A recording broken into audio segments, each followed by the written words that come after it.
Hello besties, today we are doing a Northern Lights tumbler tutorial with micas. But before then, I want to welcome you guys to our Misfit Makers YouTube channel. Make sure you follow us on all social media platforms. And don't forget to subscribe to our channel so you'll be notified of all new content. And also check out our website and our Patreon. Okay, so we are going to get started with a spray painted cup, and I'm using a 24-ounce plump from the Tipsy Magnolia.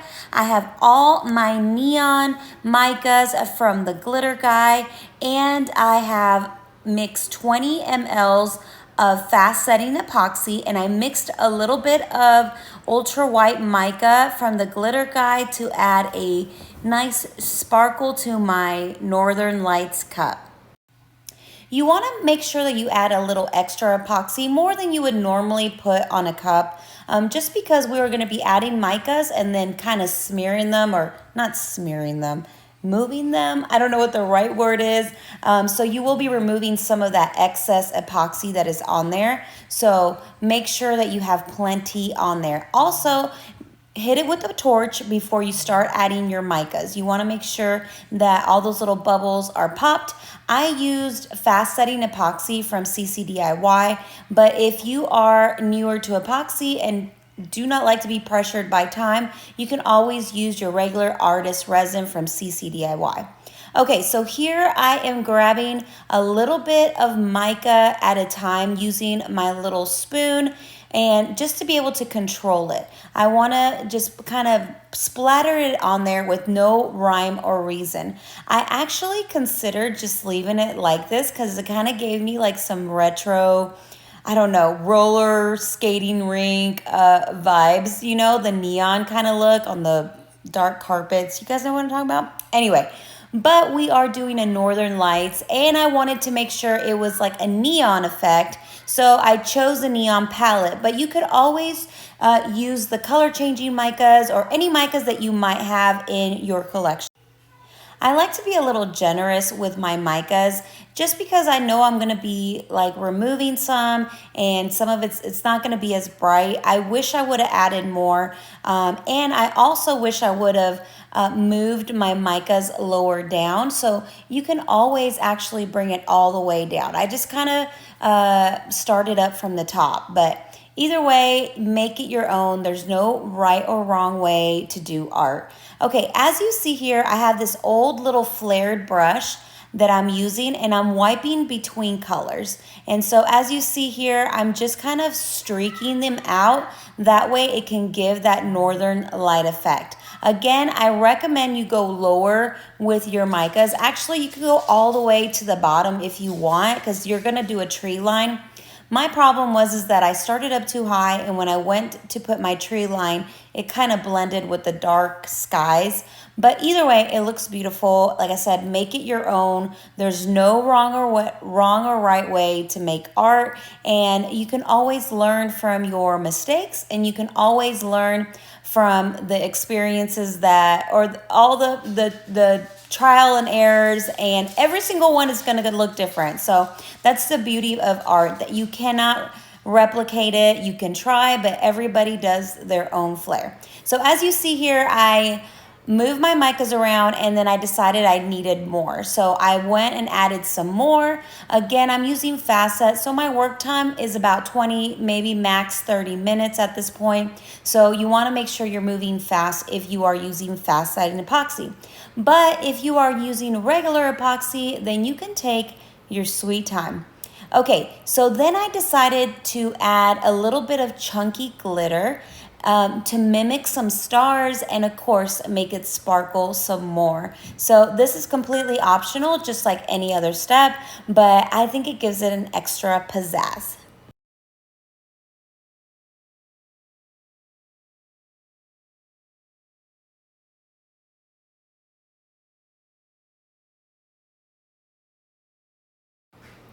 Okay, here she is spinning and drying.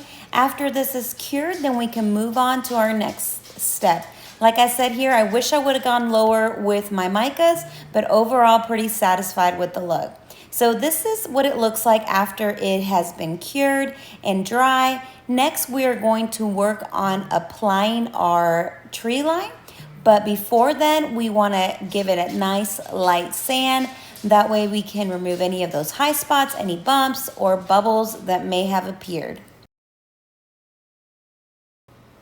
So here's the tree line that I have. I am going to remove the actual tree line and just use as the outline as my stencil. Here I am trying to work my brain so I know exactly where to cut. So I'm gonna weed this out. This is the stuff that we're not gonna use, and then we're gonna place it on our tumbler. I am using removable vinyl, but you can just use regular vinyl, whatever works for you.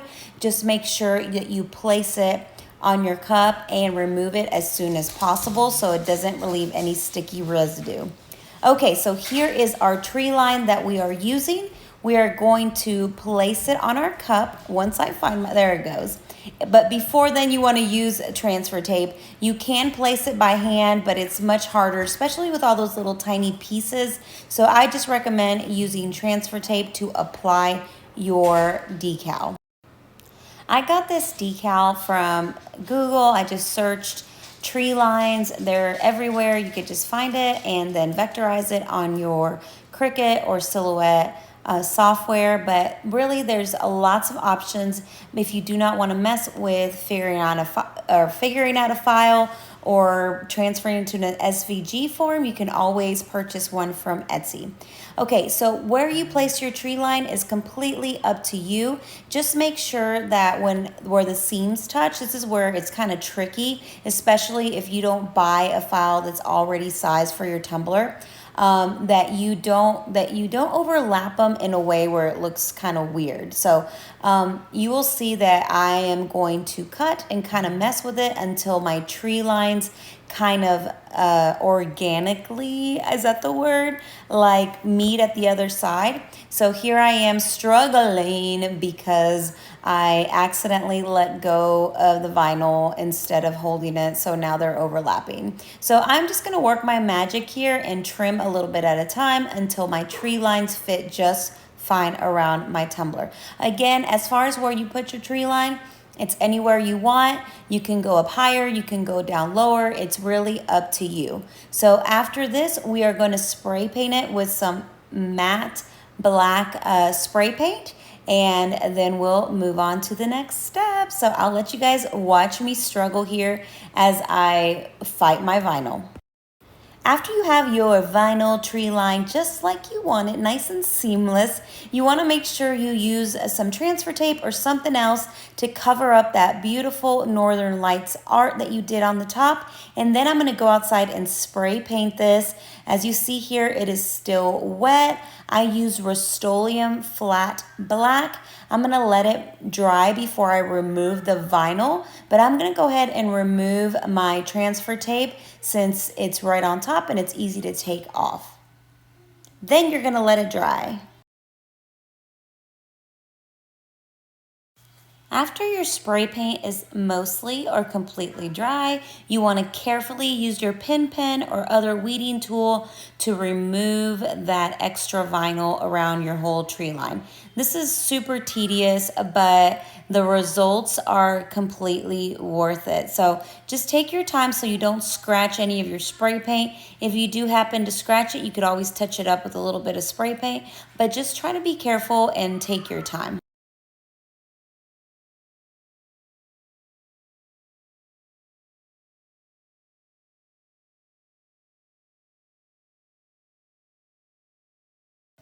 So this is what it looks like once I've removed all the vinyl. Look at that cute little tree line. Like I said, I wish I would have brought my micas a little bit lower just so it could show through the tree lines, but she's cute either way. Next, we're gonna add a decal. I believe it says, "In the midst of darkness, lightness persists." You can either add a decal like I'm doing or put a name on there or just leave it as is. I believe these designs stand alone great without a decal. So after this, I am going to epoxy it at least one more time using artist resin from CC DIY, and then she will be done. I hope this tutorial inspired you to try the Northern Lights. either with micas or with glitter or a little bit of both. This is such a fun design. I feel like it's one of those oldies but goodies. And look how cute it looks. After epoxy, she got super shiny. It was so hard to take pictures of it. As you see here, I can't even get the picture of the tree line due to the glare and the shininess of this epoxy. But anyway, I hope you enjoyed this tutorial. Thank you so much to all our Patreon members. Thank you for your support. Make sure to click that subscribe button and check out all our other videos, and we'll see you next time.